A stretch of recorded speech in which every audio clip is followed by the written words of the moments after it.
आखिर होली का त्योहार क्यों मनाया जाता है? होली के इस त्योहार से अनेकों पौराणिक कहानियां जुड़ी हुई हैं, जिनमें से सबसे प्रचलित कहानी है प्रहलाद और उनकी भक्ति की।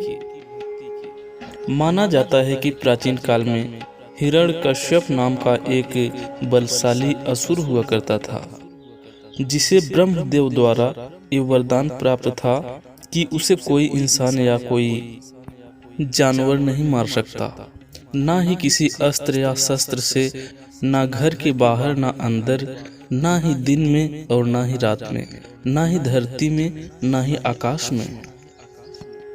असुर के पास इस असीम शक्ति होने की वजह से वो घमंडी हो गया था और भगवान के बजाय खुद को ही भगवान समझता था। अपने राज्य के सभी लोगों के साथ अत्याचार करता था और सभी को भगवान विष्णु की पूजा करने से मना करता था और अपनी पूजा करने का निर्देश देता था, क्योंकि वह अपने छोटे भाई की मौत का बदला लेना चाहता था, जिसे भगवान विष्णु ने मारा था। हिरण्यकश्यप का एक पुत्र था जिसका नाम प्रहलाद था। एक असुर का पुत्र होने के बावजूद वो अपने पिता की बात न सुनकर वो भगवान विष्णु की पूजा करते थे।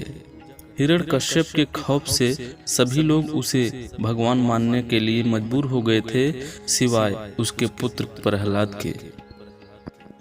हिरण्यकश्यप को ये बात मंजूर नहीं थी। उसने काफी प्रयास किया कि उसका पुत्र भगवान विष्णु की भक्ति छोड़ दे, मगर वो हर बार अपने प्रयास में असफल होता रहा। इसी क्रोध में उसने अपने ही पुत्र की मृत्यु करने का फैसला ले लिया। होलिका दहन की कहानी इस प्रकार से है। अपने इस घिनौने चाल में उसने अपने बहन होलिका से सहायता मांगी। होलिका को भी भगवान शिव द्वारा एक वरदान प्राप्त था, जिससे उसे एक वस्त्र मिला था।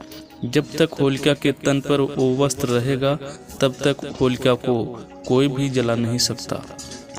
हिरण्यकश्यप ने एक षड्यंत्र रचा और होलिका को ये आदेश दिया कि वो प्रहलाद को अपनी गोद में लेकर आग में बैठ जाए। आग में होलिका जल नहीं सकती, क्योंकि उसे वरदान मिला है, लेकिन उसका पुत्र उस आग में जाकर भस्म हो जाएगा, जिससे सबको ये सबक मिलेगा कि अगर उसकी बात किसी ने मानने से इनकार किया तो उसका भी अंजाम उसके पुत्र जैसा होगा। जब होलिका प्रहलाद को लेकर आग में बैठी, तब वो भगवान विष्णु का जाप कर रहे थे। अपने भक्तों की रक्षा करना भगवान का सबसे बड़ा कर्तव्य होता है, इसलिए उन्होंने एक षड्यंत्र रचा और ऐसा तूफान आया जिससे कि होलिका के शरीर से लिपटा वस्त्र उड़ गया और आग से ना जलने का वरदान पाने वाली होलिका भस्म हो गई। और वहीं दूसरी ओर भक्त प्रहलाद को अग्निदेव ने छुआ तक नहीं।